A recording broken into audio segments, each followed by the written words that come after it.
walking virtually along the world's most revered footpaths and connecting the global community of pilgrims. It's the Sacred Steps Podcast, available on YouTube and your favorite podcast app. Broadcasting from the Shaymare Studios in Florida, here's your host, pilgrim, backpacker, and author, Kevin Donahue. Buen Camino, pilgrims. Welcome to a very live streaming edition of the Sacred Steps Podcast. I'm Kevin Donahue. On today's show, we're streaming live to pilgrims across the globe on Facebook and YouTube. You can join our show with questions and comments on either Facebook and YouTube, and we'll share some of your questions live on the broadcast tonight.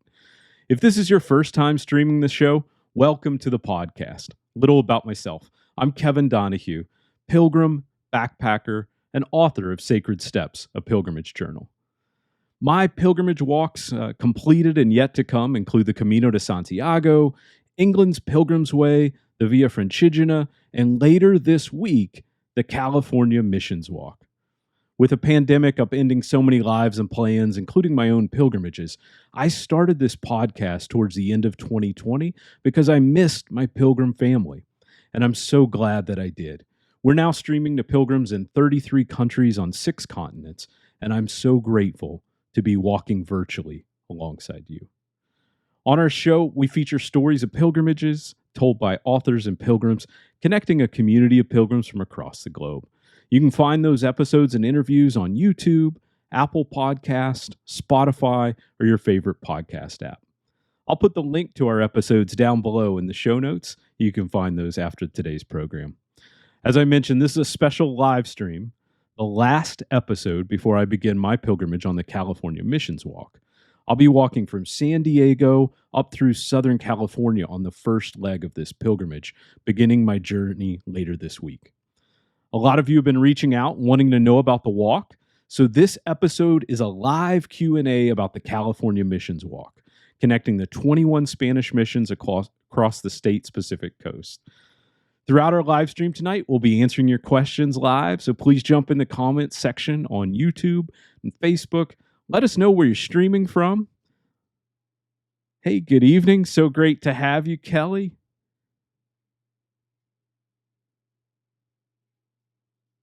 And then I also want to give a quick mention to Beth, who's starting her pilgrimage walk this week as well. As I said, throughout our live stream, we'll be jumping in and out of the comments section, answering your questions. So go ahead and put those in the comments below, as well as your questions about the California Missions Walk. To help answer your questions and a few of my own, our guest today is California pilgrim and author Christian Clifford. Many of you may already know Christian from our podcast episode that aired back in February. Christian completed the California Missions Walk in 2020, and his pilgrimage to the 21 missions is the subject of his latest book entitled Pilgrimage: In Search of the Real California Missions. Christian teaches history in California. He's a great student of the missions, so he's sharing his perspective as an educator, as an author, and firsthand as a pilgrim on today's episode of the Sacred Steps Podcast. All right, this is a live show. This is normally the point where we start making some edits, but let's say on with the show. Let me welcome Christian Clifford back to the podcast. Hello, Christian Clifford. Hi, Kevin. It's great to be here again with you and your listeners. Thanks for having me. Absolutely, Christian. It's so great to connect back with you. When we last spoke back in February, your book was just coming out, so congratulations on the new book. I saw it on Amazon as a paperback and on Kindle, and we're linking it tonight in our show notes. So, so glad to see that has come forward. Mm-hmm. I've gotten some good response, positive response, and I hope that it inspires people who are maybe, should I do it? Should I not? You know, it's not like the Camino de Santiago I've heard. Maybe they'll read through it and be inspired to say, yeah, I think this is for me. And it's a Camino right in my own backyard. So why not? Well, and I have to tell you, I'm so grateful for you coming on tonight, taking a little time away from the family. How is everyone? Doing well, I hope? All is well. Very No good. news is good news. Listen, in this day and age, isn't that the truth? Yeah. You know, having been on the podcast, that this live stream is very different from our pre-recorded episodes. I'm usually the first one to break or make a mistake, and poor Christian has to sit there and just sort of humbly smile through it. So we're flying without a net. A few weeks have passed since that episode. I've been vaccinated, and case rates are going down blessedly in California, and the state is opening up a little bit further. So it's now safer to be walking, and I'm beginning my pilgrimage on the California Missions Trail. We're going to be taking some of your questions live for Christian, and I've been getting a lot of questions already coming in the comments. So I thought for today's episode, we might have a live Q&A with the audience, both on Facebook and YouTube, taking their questions, Christian, and tapping into your expertise for some who might be considering the California Missions Walk. So I'm going to get right into it. For those who want more information, I'll link a few resources below, including GPS routes from my blog over at onestepthenanother.com. Some of the resources that are made available through the outstanding California Mission Walkers Facebook group, which we'll link to, as well as Christian's book and his blog at missions1769.com. So be sure to check those out in the show notes. Christian, I'm starting from Mission San Diego, the first of the California missions. From San Diego, the traditional route, the Butch Brewery route, makes its way towards Del Mar, Torrey Pines, the reserve, the beaches, Solana. A lot of urban walking here on the very first day. What are some tips for navigating these early days of the missions walk? So expect right from the get-go, it's right near where the San Diego Chargers used to play. I forget the name of the stadium, but there's maybe a half a mile into it, you're going to be going like this for about another half a mile. So get used to a lot of that. Inclines. San Diego County is made up of mesas. You go up, you go flat, and then you go down, and then you go up again, over and over and over again, until I think Camp Pendleton, just near Mission San Luis Rey de Francia. But also, after the mesas, you also get the beautiful Pacific Ocean and the beaches just north of Torrey Pines there. The quintessential, stereotypical image that people have of California is kind of real life there. You know, you got the volleyball players, the music going, people just laying in the sun and loving it, which you're probably familiar with in Florida too. But like I said in my book, it's like I had on a loop the Beach Boys, California Girls, Surfing USA, kind of over and over. It's very unlike here in Northern California. We don't have that surf culture, that beach culture, but you're going to experience it. It's pretty nice. It's really nice. I cannot wait. And I do want to say a quick hello to one of the members of our audience who's joining us tonight, Miss Pam Wray from the California Mission Walkers. Pam has already started putting some comments here, and I'm going to try to keep up on the live stream as best I can, and we'll start reading a few of these. But Pam knows this walk so well, living in San Diego area, and she often leads mission walkers on group walks. In fact, if memory serves, Pam has another group walk coming up in the next few weeks. So hop over to the California Mission Walkers Facebook group after this broadcast. Don't go yet. And for more information on what are called Pam's parties for walkers. She helps organize from the Mission San Diego de Acala all the way up to Oceanside and past Camp Pendleton. So that's a great way if you're interested in checking out the mission and starting your walk in San Diego, joining one of these Pam's parties.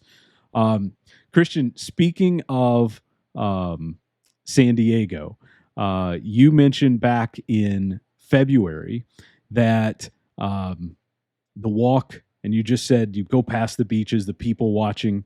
I'm up for it. I promise. I'll do my best.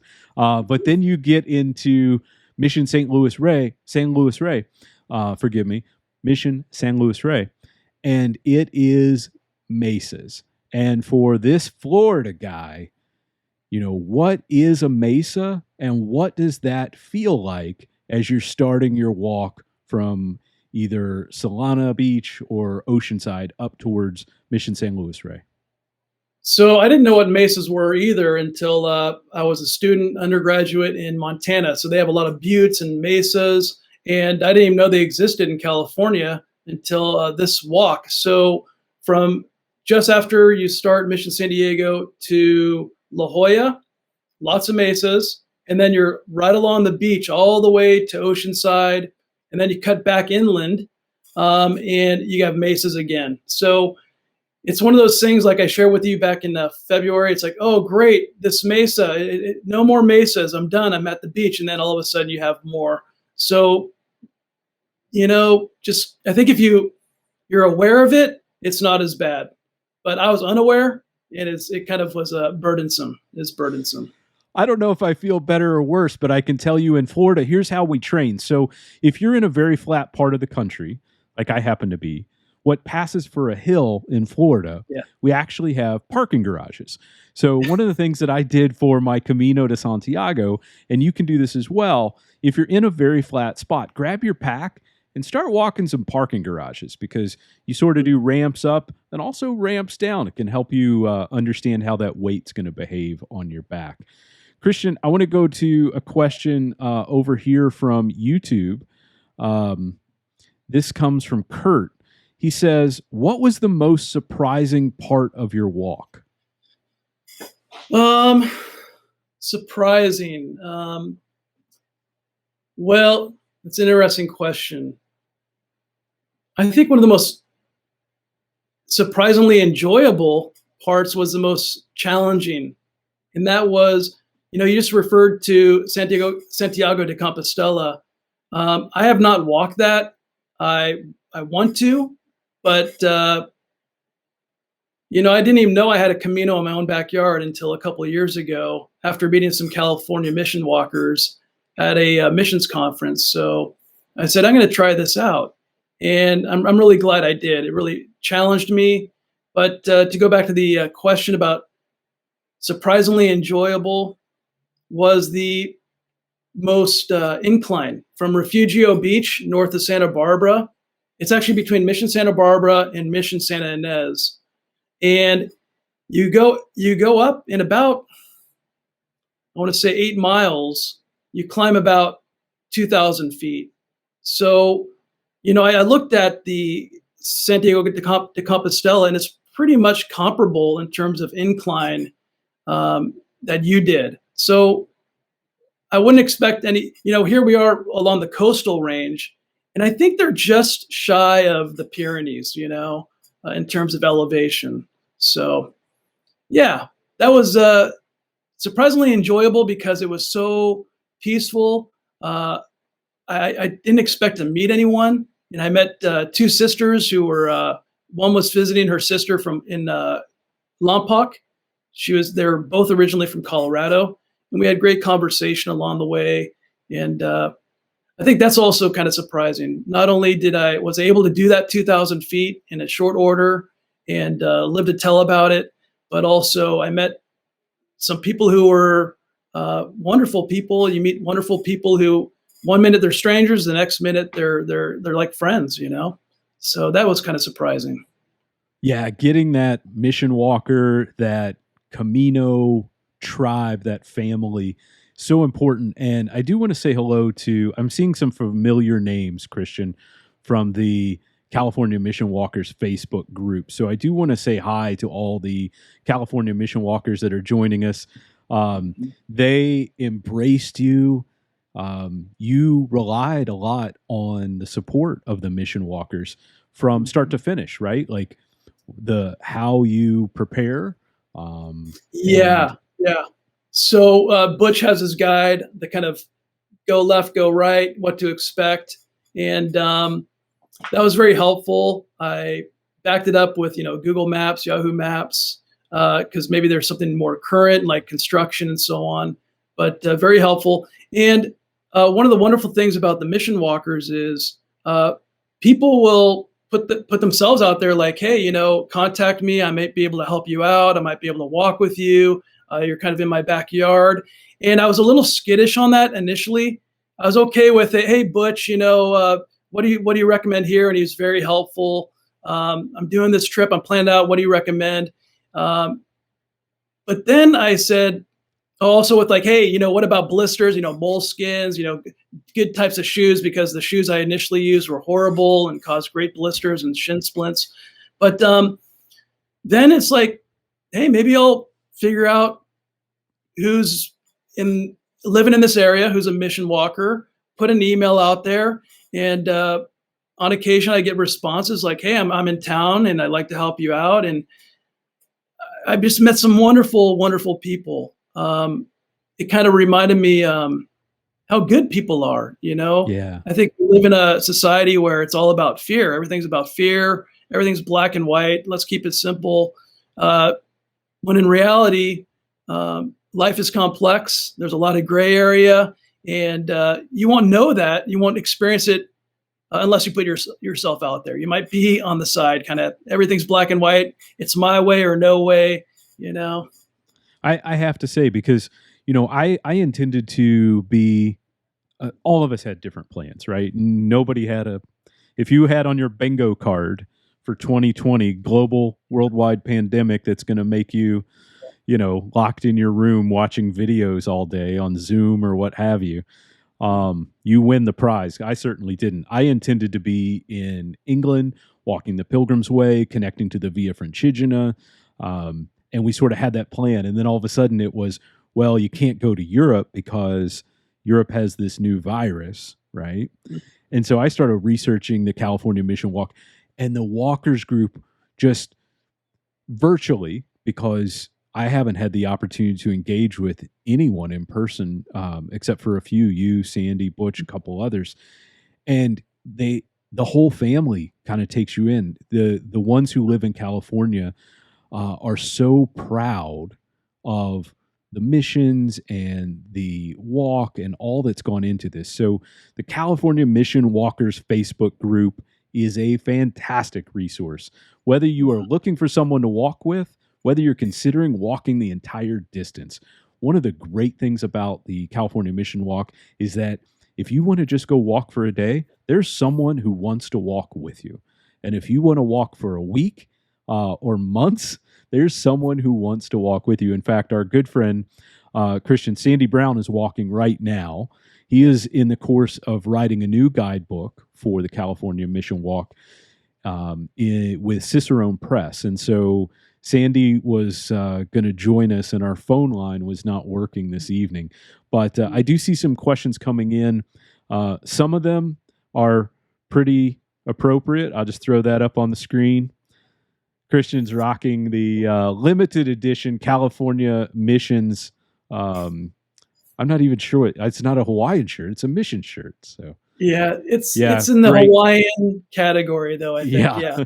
The camp shirt. So quick question. Kelly asks, how many mission walkers are out there? And I don't know if she's talking about on our podcast tonight, because we've got 4 or 5 dozen already online, or if she's talking about those who have completed the walk. So you were one of the first 50.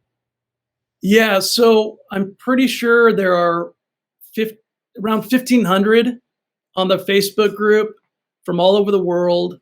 And in the last, I want to say they started in 2012, the California Mission Walkers, I think just over 50. I was number 49, have completed it.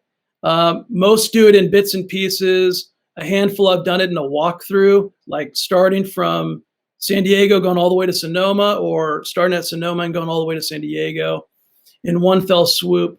I'd say about 1,500.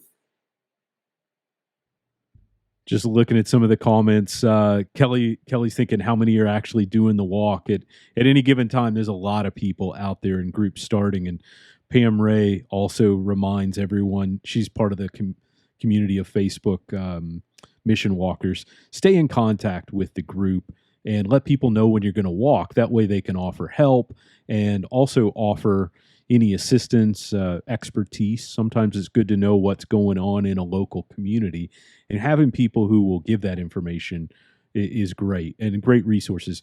Christian's up in Northern California, Pam's down in Southern California, so you get really a breadth and depth of different information.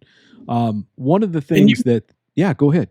Yeah, you referred to Sandy Brown. He's doing a through walk right now. Mhm. He started in Sonoma, going all the way to San Diego. And about a half a year ago, I think he did it on an e-bike, which I thought was kind of interesting because I just learned about e-bikes and I'm like, hey, is that cheating? But no, he did that first. Some people do it on traditional bicycles.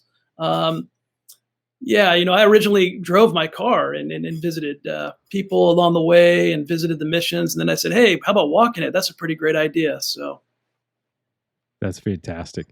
Yeah, Pam just let us know that Sandy's actually up in the, let's see here, Cross Pass tomorrow. So he's making great progress, staying, having walked all the way through, but not without, he's been posting every day, not without some significant support from the California Mission Walkers group. So awesome job, Mission Walkers. You are getting it done.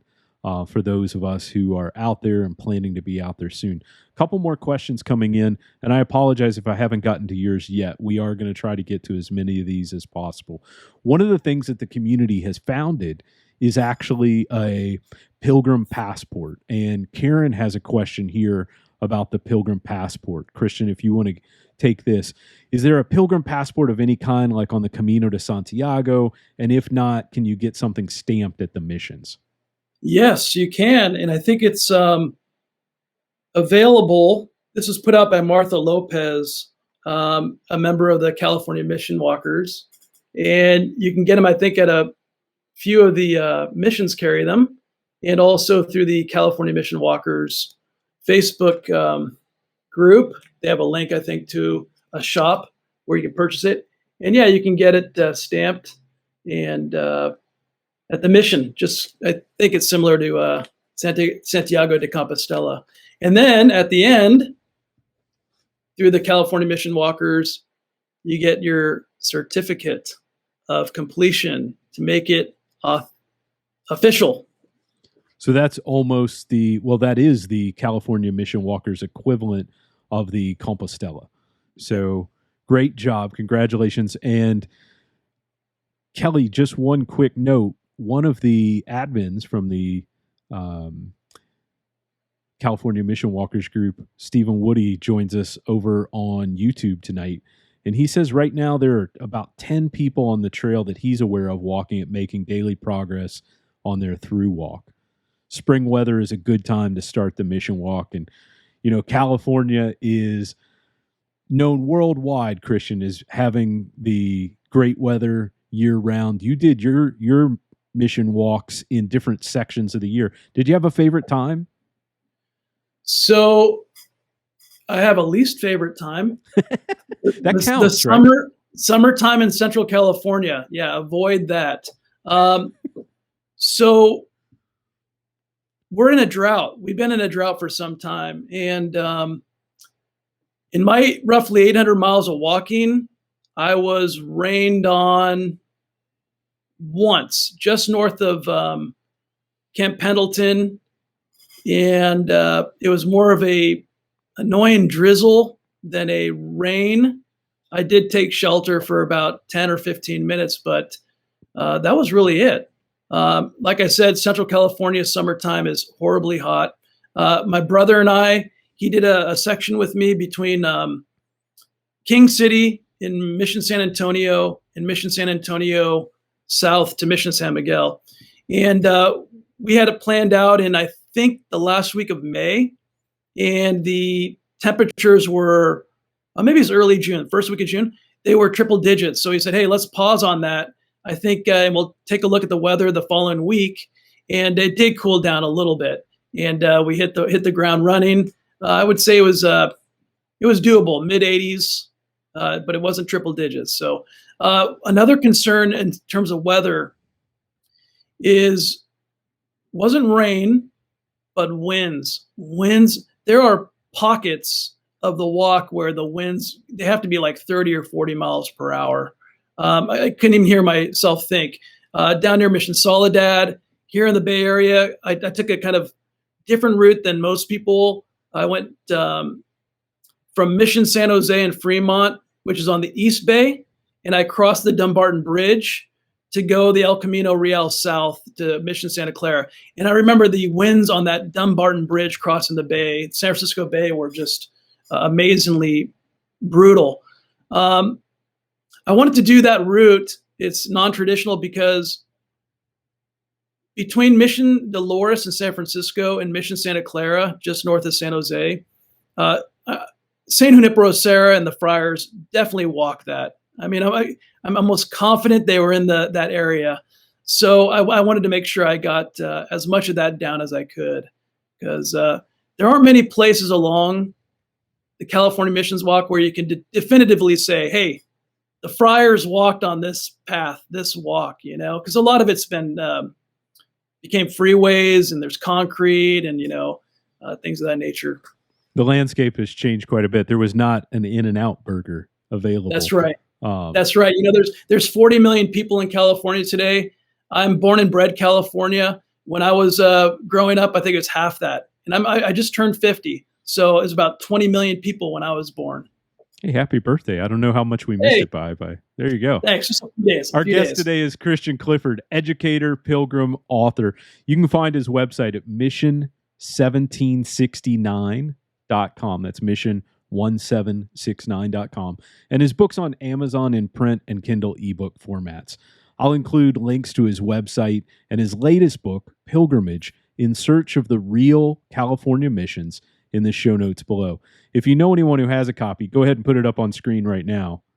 Okay, good. Yes, we've already got some in paperback. There we go. Let's jump back over to some of the questions from the live stream comments. Here's one. This is going back to the question, Christian, about the stamps. So maybe some insight here. This is from Linda. She's getting ready to start her walk later this week as well. So Linda asks, if the missions are closed, where do you suggest that you could get your stamp for your passport? So what I'd recommend, and you might want to contact Stephen too, because I think there might be, if I recall, some have multiple, like maybe Trail Angels in the area might have multiple to help you out. I remember Karen in King City. I stay with she and her husband John for a couple of nights, and she had multiple stamps to help people out, because sometimes you get there and it's just closed. I remember when I went to Mission San Diego, it was like 5:01. They sell all my books, and the manager knows me, and they're like, sorry, we can't open because we already did the security. So I had to go back there on a separate trip and get it stamped. But I'm pretty sure that if you contacted the mission gift shops, they probably do a paper stamp and send it in the mail for you. And you can tape it on here. I had to get creative with that in a couple places. I still actually have a few I need to still get because the gift shop was closed and nobody is around. Sometimes you can go to the parish office if they're open. That helped me one time at Mission Santa Ynez, and they did like their official, their embosser. Yeah. Embossed. Yeah, I was going to suggest that, because one of the things I found when I was trying to plan for last year and postpone my trip was that reaching out to the parish office in addition to the mission, it can be a real asset, because just to give you some example, some of you may want to make this a very spiritual journey as well. And so the mission may have resources available, but the parish may also be able to do things like a blessing upon your arrival or departure for your passage. And that really makes for a special part of the California Missions Walk. We're seeing a lot of questions come in. A couple notes on Christian's book. You got some fans out here. Marion also loves what you did with the cover. So thank you. Great job. I have there. A talented illustrator, Kelsey Lansong. She's great. Thanks, Christy. I see you there. One of the ways that, actually, let me grab another question here. And I apologize.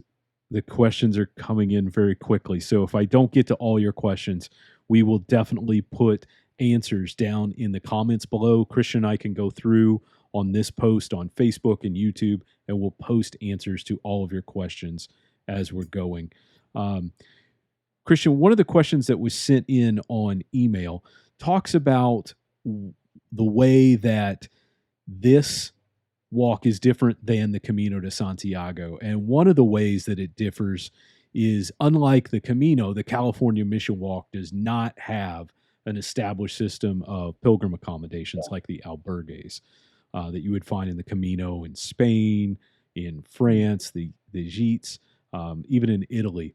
That said, California is one of the world's most popular tourism markets. So instead of albergues, pilgrims will want to take advantage of the variety of hotels along the walk, shared rooms, or spaces like you would find on Airbnb, or accepting an invitation from local ambassadors like the California Mission Walkers.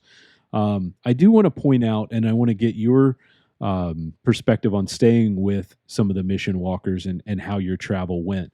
But actually, let's do that now. Who needs an edit button? See, Christian, we're flying on this. You stayed with several of the Mission Walkers. Yeah. What is that hospitality like, and how does that impact the personality of this walk?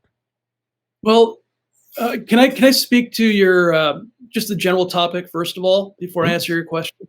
So it really depends on the person and their finances, their desires. You know, like some people do 3-4 star hotels. Some people, 2-1 stars, Motel 6 kind of thing, just kind of meet my immediate needs and let me a bed to sleep in and shower and clean up. Some people like camping and, bringing a tent with them. So I kind of did all the above, and I only had to camp under the stars once, and that was out near Mission San Antonio de Padua, which is the most isolated, off the beaten path, and really, I think, beautiful and authentic missions. And that's in Central California, just next to the Fort Hunter Liggett Army Base, which is a reserve base. Used to be owned by William Randolph Hearst. And so if you're a veteran, you can stay at the Hacienda, which is located, it's Hearst's old ranch house. But you need to get access to the base through the military. But anyways, staying with the ambassadors was the best. I mean, like I said earlier, I alluded to, you put yourself out there and, kind of like, hey, this is not what I'm accustomed to. But once I kind of got past that initial awkwardness, fear, I guess, trusting my neighbor, I was blown away. I mean, just great conversation, very hospitable, helpful. I referred to the Jernigans earlier. Their knowledge of the local history really added to the walk, because I'd driven by that part of California on multiple occasions, but it's kind of a blip in the rear view mirror. Jerry down at Gardena in that area in Orange County, he and his wife were great. Lydia and Joseph out near Joseph is one of the original walkers. Even before there was a Mission Walkers group, he was doing this. He had one of the best stories ever. But anyways, long story short, extreme hospitality, wonderful people, salt of the earth. But I do want to share Joe's story real quickly. He said, this one time, this was before this whole network of California Mission Walkers existed. He said he drove to an area he had to walk, pulled over, got out of his car, started his walk, and got to where he wanted to go. But then he realized he had no way to get back. And he ended up calling. There was no bus, this I think before Uber, no cabs. And he ended up calling a local pizza restaurant that was near his car. And he said, "Hey, I got to order a pizza. Can you bring it out here? I'm located here." And the guy came and brought him his pizza. And he says, I don't need this pizza. You can keep it, but I need to ride back to my car since you're going back to the restaurant. Now hop on in." I just loved it. So you get stories like that from people who have walked it before, and it's just really wonderful. Yeah, I want to talk about a completely different aspect that's starting to open back up for those who are interested, and that's the opportunity to stay in some of the missions. So over the years, the missions and often the Franciscans that have been associated with some of the missions have offered retreats and hospitality for anyone who wants a day of mindfulness, a day retreat, an overnight group settings, etc. But now with some of the restrictions, changing, they're able to do some hosting. So one that I know, and I'm seeing some in the comments, hopefully as well, I don't get these wrong, but one that I know that is offering the opportunity for mission walkers, if you want to stay at one of the missions, is Mission San Luis Rey near Oceanside. So they have the ability to host about 30 individuals. It's a very the brothers there do what I would call sort of a Franciscan host, where you have a very Spartan room accommodation and a very simple meal and a lot of time to walk the mission, maybe see parts of it in different light, literally throughout the day, to have a moment in the chapel, to be able to walk through the grounds and the garden, and also to experience a next morning departure as well. So that's something I'm looking forward to, is actually staying at one of the missions. And so if that's something that's of interest to you, I would just say reach out and look for some of those missions. I know the mission walkers groups know of a few. I think you're holding up 3. Is that the magic number right now? There are 3. I stayed at Mission San Luis Rey. It wasn't a part of a retreat or anything, but I got a room, a beautiful setting, wonderful experience. And then there's also Mission San Antonio de Padua, but unfortunately they're closed right now because of the pandemic restrictions by the county. And I think they're really hurting too, because it's a very small parish. It's the remotest. I think they have maybe 30 families that are parishioners there. So any help would be great for Mission San Antonio de Padua. And then the third one that I'm well aware of is right near Mission San Juan Bautista. And it's about a 3 miles away from the mission itself, but it's up in the hills. It's a beautiful setting. It's run by the Franciscans. So all 3 of those are run by the Franciscans. And so I'm definitely aware of 3. And I know San Juan Bautista right now, it's called St. Francis Retreat Center in San Juan Bautista. It is, I think they hold daily mass, and they might have some individual rooms available, but no retreats, I think, planned because of the pandemic, what's going on. Just a quick reminder, we're streaming this episode live. So if you're joining us today on Facebook and YouTube, go ahead and type your questions into the comment box. We'll try to get to as many as we can as time allows. We're sending this podcast to pilgrims in 33 countries. So if we don't get to your question, or if I don't recognize your preferred language, I apologize. I will run this through Google Translate and I'll reply directly on YouTube. I see the question coming in and I apologize. I just don't read Portuguese. So we definitely will answer that question. I love seeing people from all walks of life and our followers over at Sacred Steps who are interested in the California Mission Walk. We talked about one of the differences being accommodations. One of the notable differences between the Camino de Santiago and the California Mission Walk is the amount of urban walking that takes place in California. In some respects, it's nice because you have a lot of infrastructure. You have bike trails, you have restaurants and cafes, and we talked about different accommodations and levels of accommodation. You have shops. So if you get those blisters and you need to buy plasters, you can pop into the pharmacy and pick those up. In some ways, I'm guessing, Christian, it's also a bit frustrating because you're interacting with traffic and some of the hustle and bustle of people living their lives in this modern world. How did you find walking the urban sections of the California Mission Walk? So it was difficult. Walking on the concrete really causes shin splints. And, whenever I came across grass, I'd rather walk on the grass than on the cement. But, I think it's just like, doing work around your house and the garden. It's all about the tools, right? So if you have the things like, let me see, always a good bag of tricks, of course, is very important. Don't wear hiking shoes. That was my big problem. Maybe like a cross trainer. These New Balances got me, I would say, about 700 miles, and I could still keep on using them. These are a great find.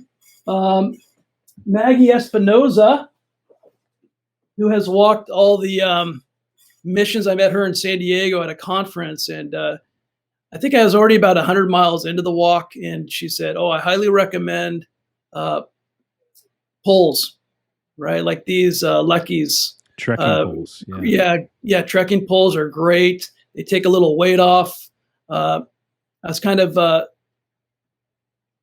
iffy if I was going to use them or not. Kind of, I don't know, macho me, thinking these look a little dorky, but no, very helpful. And I think I got a couple extra miles in where I wouldn't have got them in on segments. You mentioned trekking poles. I wasn't a big fan of trekking poles until I started walking on the Appalachian Trail, and the way it changes your weight perspective, especially when you're going up and down hills, because it takes a lot of the pressure off your knees and joints. But I'll also tell you, when I was in Europe, someone talked about trekking poles, and they said the way we can tell the difference between a backpacker and maybe somebody who's transient or vagrant or homeless or what have you is backpackers always have trekking poles.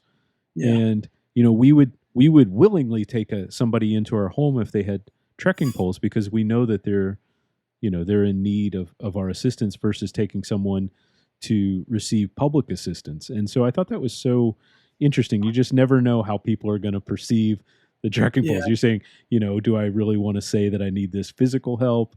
Other people saying, hey, that must be a hiker because they have trekking poles. Yeah. And then, if you don't have any pepper spray for unwanted animals, this is a good thing to keep them at bay. There you go. Christian, another way that the California Mission Walk is notably different from the Camino, it is not waymarked at all. I've uploaded some GPS routes on my blog that anybody can download, and actually Butch and Sandy Brown and some others have been sending in their GPS routes, allowing me to make updates and changes, which is fantastic. But you can get maps out there. We mentioned Sandy's doing an updated guidebook. In terms of just making your way from mission to mission, how did you navigate, and what tools did you find to be the most helpful? Oh, of course, Butch's guidebook was great, very helpful. I'd communicate with him with questions. He was very responsive and helpful. Google Maps, too, as a good backup. But, expect the unexpected. I remember in Butch's guidebook, it said just south of Atascadero in Central California that, you need to cross the Salinas River. And it depends on the time of year. It might be trickling. It might be rushing.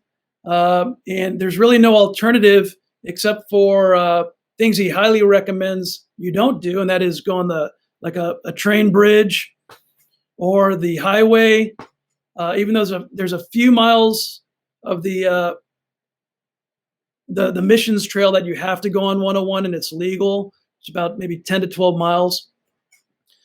But When I got there, it was in between rushing and trickling.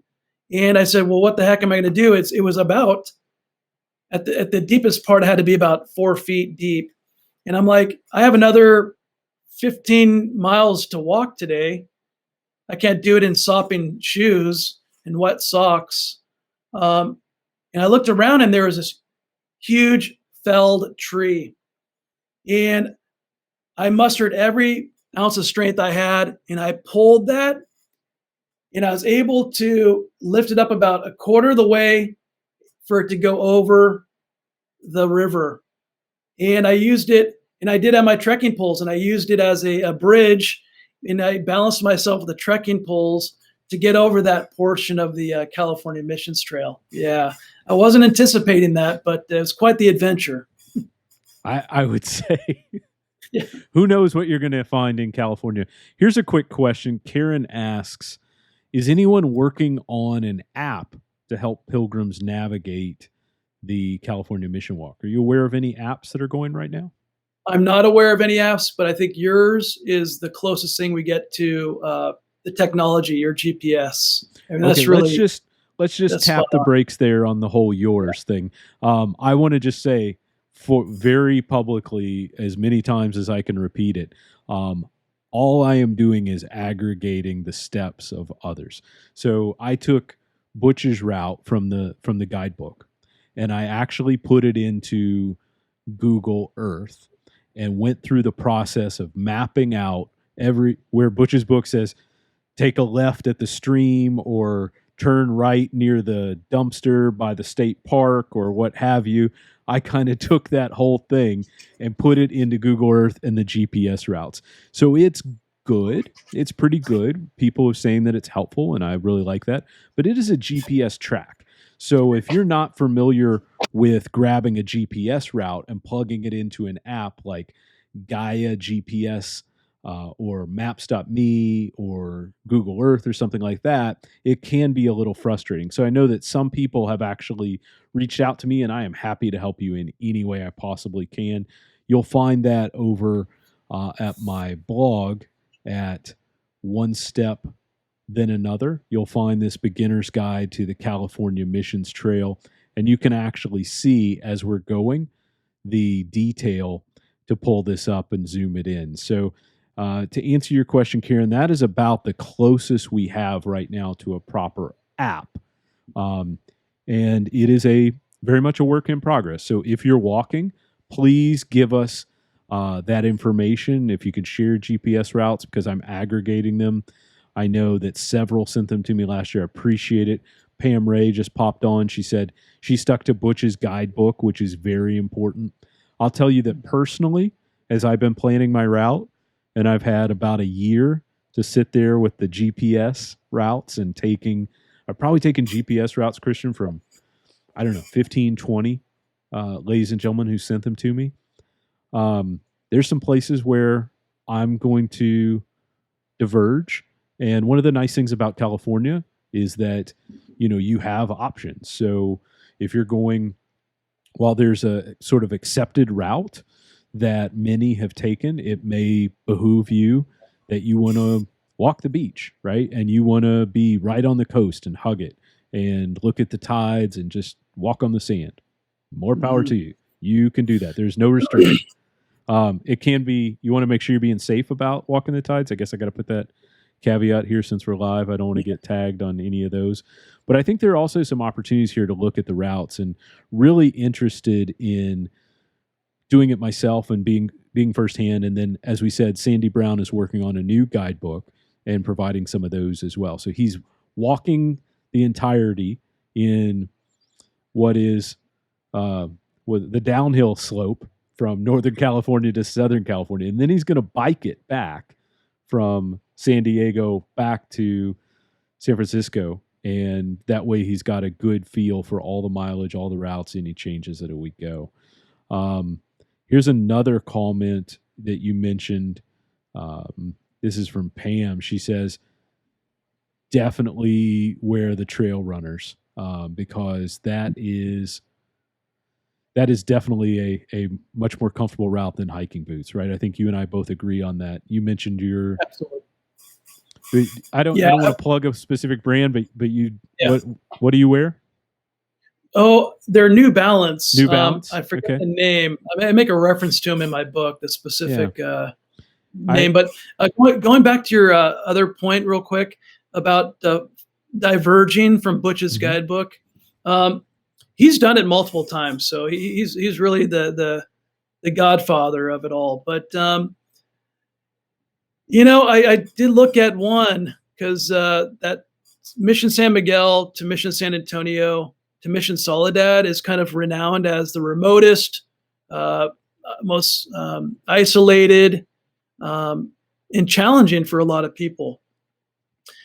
And I looked at San Miguel to Mission San Antonio, and I said, hey, his route goes south again from Mission San Gabriel, and then you go on this, or loop this up. You kind of hug the shore of this lake. I think it's Lake San Antonio, and you go up. And I looked at the map on Google, and I'm like, hey, you can just go north from Mission San Gabriel, and then you catch just north of Bradley. I forget the name. You can catch the north end of the lake, and there's a road that goes all the way out. And you save about, I want to say 10 miles. 8 miles, yeah. It's a good distance. Yeah, 8 or 10. So it's a bad idea, so right? I'm like, yeah, it's a good idea, right? Exactly. So Butch said that he knew of somebody who did do it. So he put me in contact with her, and she was helpful. And long story short, I know why he plays it conservatively, because I had to end up walking. One, you get up to a private property, and there's no way in hell I'm going to go into that private property and maybe get shot. And probably a good idea there. Probably a good idea. And then, so what I had to end up doing was the Jernigans, God bless them, came all the way down, picked me up, and took me about 2 miles south, the next exit. I didn't know if it was legal or illegal to walk on 101 there, and they dropped me off, and I continued on my way. They're so, I can't thank them enough for doing that, because I only had like 8 miles left to get to to the next mission. And I ended up having to walk, I'd say about 5 miles along the railroad tracks, which is also not a good idea. But I didn't have much of an option, and I knew that the trains didn't run very often in that part of the state. I saw the one Amtrak went by me near Bradley when I was on a road. I was off but that's very bad on the knees, on the ankles. It's bad for many different reasons, of course, safety first. But I ended up doing it because I really didn't feel I had an option. So Once again, Butch's guidebook is your safest bet. And sometimes you say, I'm going to diverge, and you think it's going to work out. And, things that happen that you might not be aware of. Yeah, one of the smart things about Butch's book, and I have to give him a ton of credit, is he makes great notes in the book. For example, there's some sections where we've actually marked on the GPS routes, like last food stop for X miles, right? Yeah. And maybe the reason that you went this way is because there's some place where you could, get water, stop, there's somebody, maybe the cell service is there, you have to take into account the experience. And that's why a group like California Mission Walkers Facebook group is so valuable. You can ask questions, share back and forth. I have asked, I don't know what the record is. Stephen Woody, I think, was on earlier. I'm not sure if he's still on, but I don't know what the record is for dumb questions, but I think I know who the record holder is. So as we go through, let me just say the only bad question is the question you don't ask. I have put that to the test. That's Pam asked on here, Pam S over on YouTube, asked about the trail runners. And I just wanted to come back to that, Christian, because I've done it a lot of different ways, and I have fallen in love with a medium to max cushion shoe. Whether that is something with some lugs, like an Ultra Olympus or an Ultra Temp, or whether that's something without, like what you call a running shoe almost. I'm not a runner. People look at me, they can probably tell. that guy doesn't run. You're right, but I do wear running shoes. Brooks Ghost is a great running shoe. Anything with a max cushion, because you spend that much time on asphalt, you can not only have blisters and hot spots just from shoe system needing to upgrade, but also stone bruises or anything with your metatarsals, the ball of your foot from that constant asphalt day upon day, and also the heat of the asphalt can start to really wear down underfoot. So if you've got a hiking boot or something like that, you want to be really careful using that on asphalt, especially for an extended walk. So I had to hike, I think 2 miles on the entire trip. I hiked, it was just between Mission San Fernando and Mission San Buenaventura. There's a little portion there. It's called, I think, Corriganville Park. And I ended up hiking. I actually used my hiking sticks, my poles, just like, to go up this pretty good hill. So, but most of it is either you're on a dirt path or you're on asphalt. Yeah, I think trail runners are definitely the way to go out there. That's a really strong recommendation for me. And that's what I'm doing. So if it doesn't work, I'll definitely let you know. But that's tried and true on all of my walks, is to try to wear something that is breathable, that gives me max protection underfoot, and that I'm very comfortable with. Don't use this walk to break in your brand new shoes, right? Like, make sure that you're comfortable with them. And as far as a shoe system, because I'm seeing some questions here and I don't understand all of them. So in the interest of time, I'll just say, somebody asked, what's a shoe system? So a shoe system would be how you are most comfortable walking. So on an extended, especially a series of extended days of walks, that's going to be something for me that looks like I use, and I'm not trying to plug any brands here, but I use something that's called Foot Glide or Body Glide on the sole of my foot. And then I use a wicking sock, which is like a polyester dry weave. And then I put another sock over that wicking sock, a wool sock, for cushioning purposes. So I've got, the way you get blisters is through friction and breathability. So I want to eliminate friction by using the Foot Glide. That helps so that anything that slides is sliding all at once together versus creating friction. And then the wicking sock allows my foot to stay very dry so that I don't get a lot of moisture in there.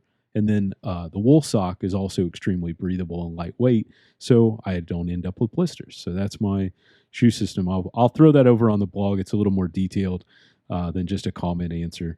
I do also... Kevin, what are these? I think they're called compression socks. These are really helpful too. Compression socks. Yeah. I actually wear kind of the opposite, a compression sleeve on my leg. That's what these are. For rejuvenation. They go over the calf. I have a calf size.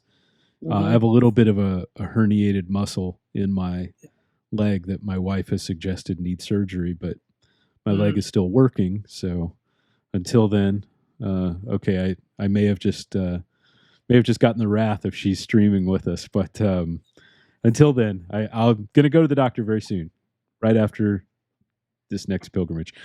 Question that came in, and I just want to get your input because you've written your book about a south to north walk, and you've also done some north to south walks. So you've got some experience here, not only in how the missions were formed, but also how you've completed your walks.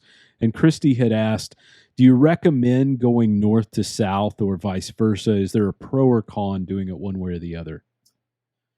I don't think there's a pro or con. It depends on the person. I think a lot of people, they enjoy doing it from San Diego to Sonoma for the simple reason that Mission San Diego was the first founded of the 21 missions in what is today the state of California. And Mission Sonoma is the last. So you start at the first and you end up at the last. However, keep in mind the 19 in between, it wasn't like St. Junipero Serra said, okay, Mission San Diego is founded. Let's find the next one north and the next one north. It didn't work out that way. The second one founded was Mission Carmel. So that's 500 miles to the north of San Diego. And that was his headquarters. So in my book, I do, for ease, for the person to kind of follow along, I start at San Diego and end at Mission Sonoma. And a little disclaimer, I noted early on in the book that I didn't do it that way because I'm from the San Francisco Bay Area. I actually started at Mission Sonoma, and then I made my way south. But I was very practical about it. Like when I was on vacation with my family in Pismo Beach, south of Mission San Luis Obispo, I walked that part of the trail.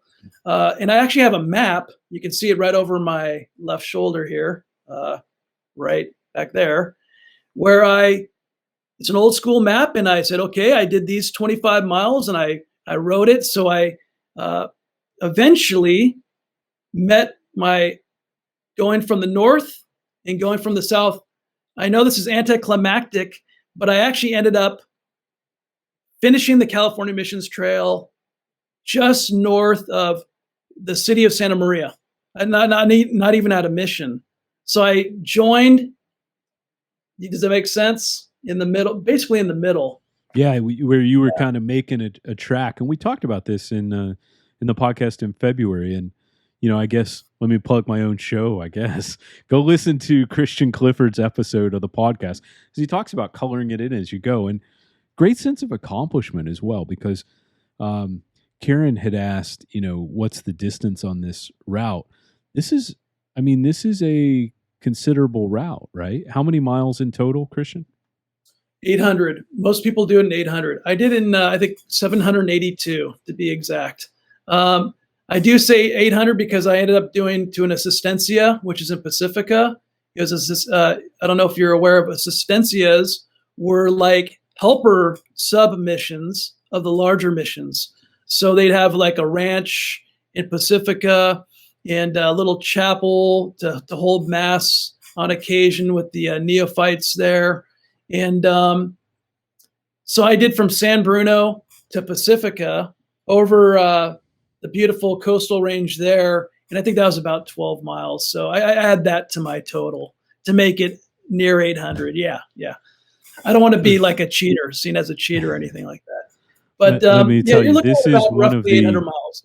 Yeah, and it is one of the most challenging routes that you can have. We talked a little bit in your episode about just the topography of California, right? Because we're talking mountain range and then a scoop, a valley, and then a mountain range, right? That's kind of the east to west topography of California. And it goes, you talked a little earlier about Refugio going up, just like you would crossing the Pyrenees at Saint Jean de Pied-de-Port. Yeah. But also just the variety of distances. I don't want to call it the desert, but that moonscape that exists out there. Go through farmlands, you go through America's breadbasket in the valleys and such, and then as you mentioned, the Beach Boys sections of the walk as well. So before I started my journey, I looked at a map and I Googled it, and I'm like, Mission Sonoma to Mission San Diego. Well, by car it's 600 miles, but when you're walking it, in actuality, you have to add 200 miles because it's not like point A to point B. It's like this, like this. Oh, sorry. Like, how can I? Like this, like that, like this. To go from one to the other. You can't take the 405, can you? Yeah. Say again. You can't just take the 405 and you just can't take the 405. You just kind of start and end. Great point, Pam. Pam says you start and end anywhere, just as long as you keep going and you connect to all of them. That is the essence of the California Mission Walk. I want to another way to visualize the distance is you can take a string of your mission journey between all the missions and you straighten it out, and it's literally from the California, USA, Mexico border all the way to the Oregon border. If you're just to kind of straighten it out. So that's about 800 miles. That's what Incredible. You're doing. I want to just say a special warm welcome to one of our top fans on Facebook with the most likes over there is Father Christopher Sarsky. He's an American pilgrim whose story I've enjoyed following and connecting with through Facebook. He's actually planning to do the Camino de Santiago soon, COVID willing. And I just want to send him my best wishes. And I know that he listens to the podcast. He enjoyed your episode, Christian. And so, Father Chris, I just want to thank you as you continue to dialogue with me back and forth. It's so nice to be connected with each of the pilgrims. Just a quick reminder, we are streaming live, so you can get your comments in over here. I have missed a lot of them. I apologize. I can only see about 30 comments at a time, so I know I've missed about 6 pages of comments. We will definitely be answering those in the comment box below. Christian and I will both take some time. I just volunteered you, Christian, to help answer some of these questions as they come in. We've talked about a couple sections tonight in terms of just sheer beauty. Is there a section or day that stands out to you as being one of the most beautiful sections, Christian? Well, I'll go back to Refugio. I mean, that 2,000-foot incline, and I want to say about 8 miles. And it was really noteworthy because the mist at the top was so thick that the condensation got on the trees and it fell to the ground as if it was raining. And that was really cool. If you go to my Flickr for Missions 1769, there's a video of it. It was very beautiful. A second very close was the walk between Mission Santa Cruz and Mission Santa Clara, because you're going through the Santa Cruz Mountains, that part of the coastal range, and you have redwood trees. So redwood trees are just so unique to this part of the world, such a beautiful tree. And they recently had a pretty big fire. You know, like I said, I'm from here, the San Francisco Peninsula, and I don't even remember a fire ever in my lifetime in the coastal range here in my backyard. And this past summer, they had one. So on top of the pandemic, they had fires down there. So I'm hoping that the route that people take, the California mission walkers, the beauty wasn't impacted too much, so that you can enjoy it too. The redwood trees are amazing. I won't get to make it that far on this trip. I'm walking San Diego to up through Southern California on the first section of my California Mission Walk pilgrimage. But that is a just dream section for me. I have never been to see, as many times as I've been to California, I've never been to see the redwoods, and to walk up in that section and go through that area, that's a bucket list for me. Let's go rapid fire. Little question and answer style, Christian, as we get maybe towards the end of our episode tonight. So here we go. Favorite mission? I'd have to say Mission Carmel, for the simple fact that Saint Junipero Serra is buried there, and it's a shrine, and it's a very powerful, spiritual place. Let's see here. Best food on the California Mission Walk? Oh boy, that's a great one. Actually, stayed at a Motel 6 in Atascadero on my first day of 2 days between Mission San Luis Obispo and Mission San Miguel. And right down the street was a little Mexican hole-in-the-wall restaurant. Had a great burrito, had a beer, and I slept like a baby. I am so glad that you said something other than the Motel 6. I was a little worried that this was going to be... It was a nice Motel 6, though, I'm telling you. I found some food in my room. And all right. Must carry item in your backpack. Moleskin. Oh boy, it's a close. Moleskins and some tape, of course, to put between, because that friction you referred to, and Advil. Advil is wonder drug. It's a wonder drug for aches and pains. I can tell you in my hiker group on the Florida Trail and the Appalachian Trail, we call that vitamin I. Got to get that ibuprofen. So vitamin I. What's the one thing that you regret carrying on the walk? Oh boy. Anything you wouldn't pack next time? Nothing comes to mind. So little day pack, piece of cake for doing a day hike. And then I doubled up on that for when I was able to get 3 or 4 days in. You get about 3 or 4 days here. Very sparingly did I select things to put in here because, of course, water is the number one. And I used the water from the water bladder from the day pack with this one, which is bigger, on longer walks. And I was able to get, I like telling people this when it comes up, like, wow, what's the longest distance you did? Oh, I've done marathons before. No big deal. Well, I didn't run them. I walked them. I did 4 individual days of 26 miles or more. And those 2 bladders really helped. So I did have a battery pack, which I think was too big. I got on the internet and I downsized to get a smaller one that could basically do the same job. Because there were a few times where I ran out of battery early on. I didn't plan very well. And I wasn't in urban areas where I can just go by a Starbucks and plug it in for a couple hours, an hour while I had a coffee. And so, yeah, that was probably a smaller battery pack. For those who may be listening online, Christian was holding up a small day pack, and then I think, I'm sort of a pack junkie, Christian. So I think also an Osprey Manta hydration pack. So that Osprey Manta you were holding up, I think, is a 34 liter. You didn't hold it up very long, so I didn't get the number off. Yeah. Did I get it right? The bladder's in my garage. I just want to encourage everyone, if you're thinking about doing these walks, especially the California Mission Walk, there are some areas where you may need to camp, but there are a lot of areas where the resources are plentiful. And so you don't have to pack as if you're walking the Pacific Coast Trail. You don't have to pack like this is the Appalachian Trail.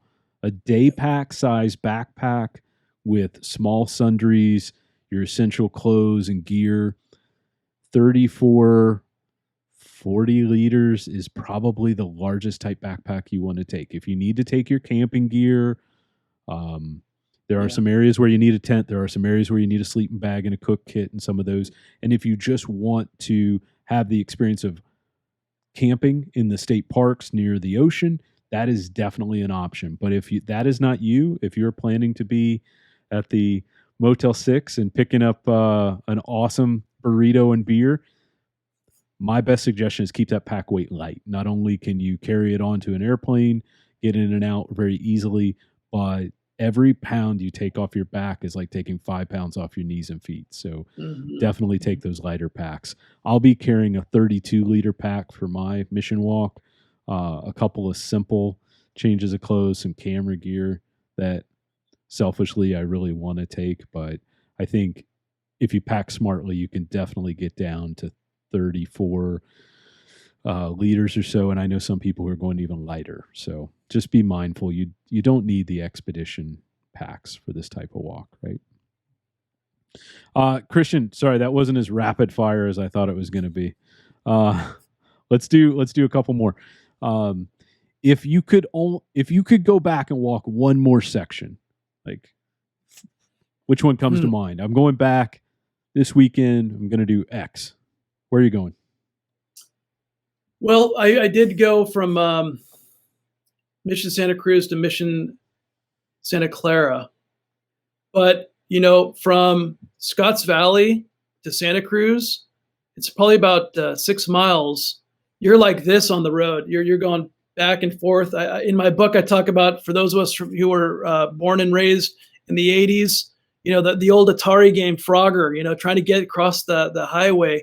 Very scary. But if I were to take one little segment, it would be from north of Scotts Valley to Patchen Pass, which is at the high.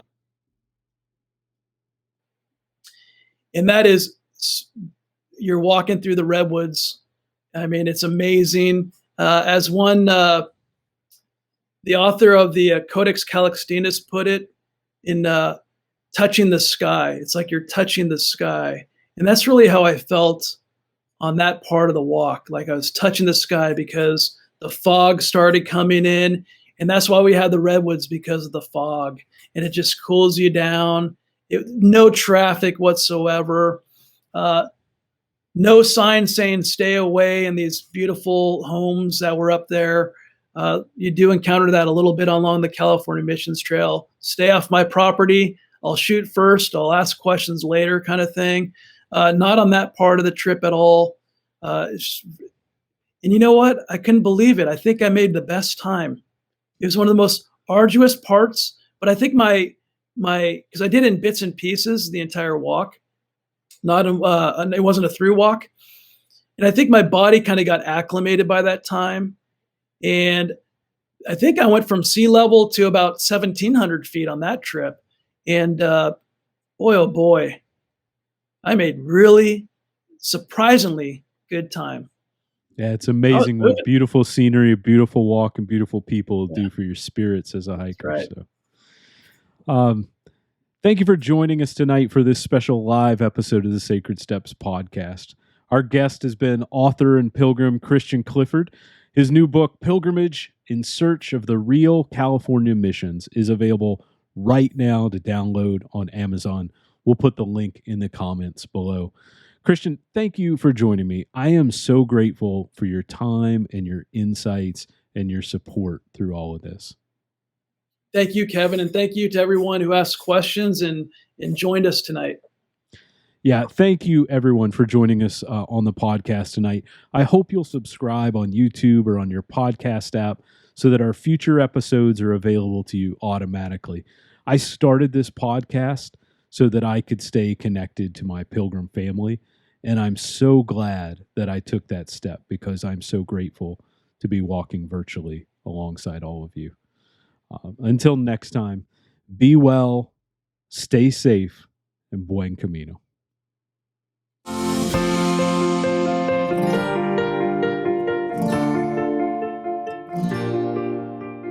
This has been the Sacred Steps Podcast. Visit sacredstepspodcast.com for episode notes, links, or to contact Kevin. Watch us online on YouTube. We read every comment. Please add your review and feedback.